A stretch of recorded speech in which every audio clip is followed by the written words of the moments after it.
It's just two presses to do that. Okay. Right. No, I just wanted. I'm with my brother Tim Danby now, and we're looking at one of his favourite pictures. He's already copied it once, which I have in my spare bedroom. But it's Pierre Chardin's. Well, you introduced it, Tim, anyway, and where you first saw it, maybe. It's called A Jar of Apricots, and I can't remember when I first saw it. But I know I spent quite a bit of time making the painting that you've got here. And the thing that I was really interested about it then and now is the fact that it's working with a technique of painting called glazing. So what happens is that firstly you do a kind of tonal underpainting. Some people do that in grey, but I prefer it to do in some earth colours, and I think when I did the painting that you've got, it's got Venetian red and raw sienna, and then this stuff called liquin, which is a kind of it's a translucent gel. So when I did the painting for you and the next painting, I'm going to use the same colours, so you cover the whole board or the whole canvas in this this kind of ochre-y warm paint, and then you let it dry overnight. And then you use some cotton buds or cloths or whatever you want, and you take off the colour.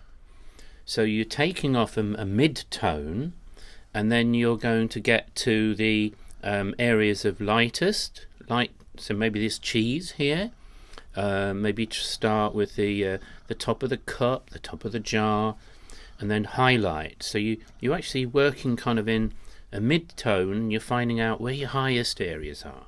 So you establish the tonal relationships and take your time over that. You can understate the tones, like the shadow between the glass of wine and the jar. You don't have to get it that dark, because later on you can add layers of colour. So you do the tonal bit first, then let it completely dry, and then you just start adding and building colours, like you can see on the side of the table.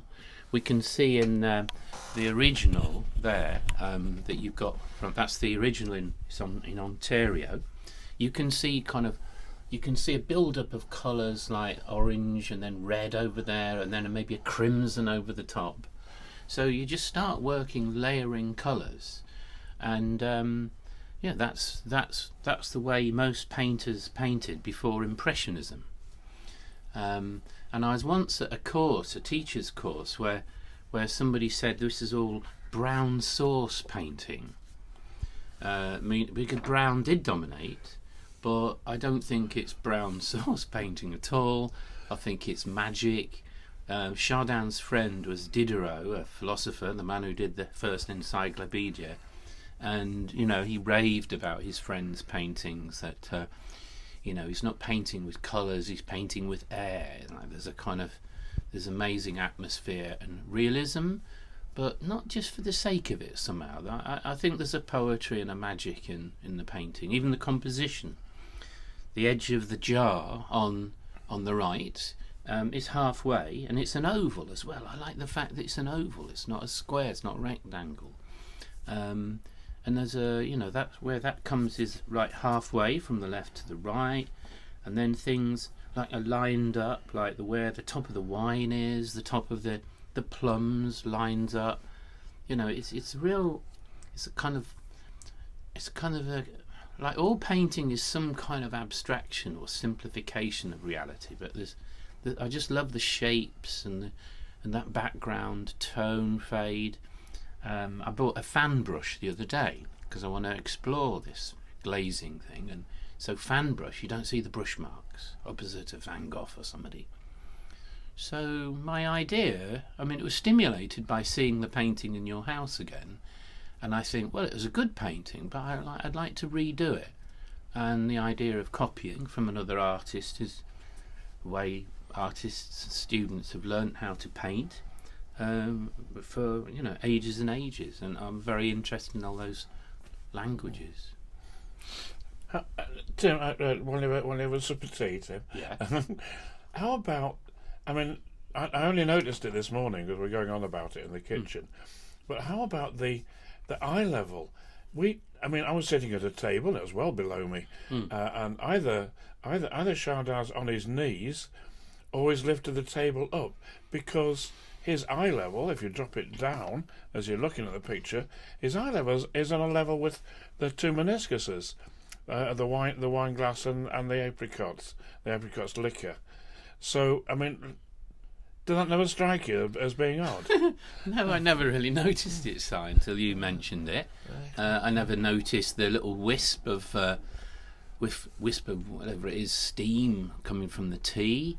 I think it's one of those paintings, like a good painting, you can just keep looking at it more and more. It's not like a instant and everything is revealed. No, I think that eye level, I think there's a kind of geometry going on. I don't think he set out with a kind of hard and fast plan about geometry, but there's a kind of construction in the painting which, there's things reveal themselves. And one of the things I was talking to you the other day about was the orange, or the lemon in the painting, I'm not quite sure what it is very near to some two pieces of bread. And I thought in my copy that you've got, I thought, oh, they're too close to the colours. But actually, when we see this, that's the way they are. The colours are quite similar.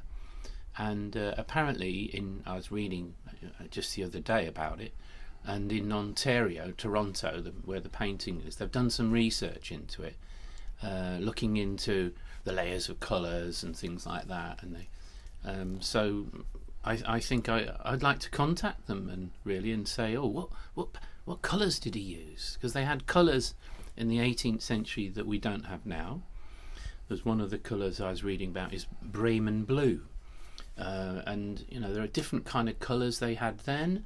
And the different paints, if you look on a tube of oil paint, if it's got the symbol of a square and it's just 4 lines, that means it's a translucent paint, so you can glaze with it. If it's solid, that means it's opaque, so you can't.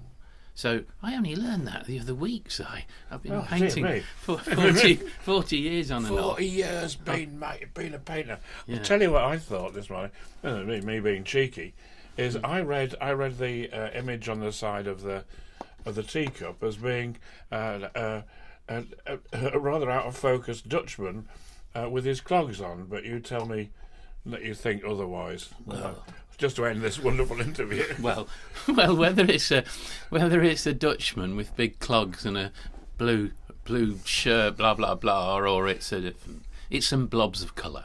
That's what it is, and it's repeated in that cup behind it in the shadow. And what exactly, Tim, is in the parcel? Well, who knows? I don't know, really. Clueless. Good. Yeah. Thank you very much.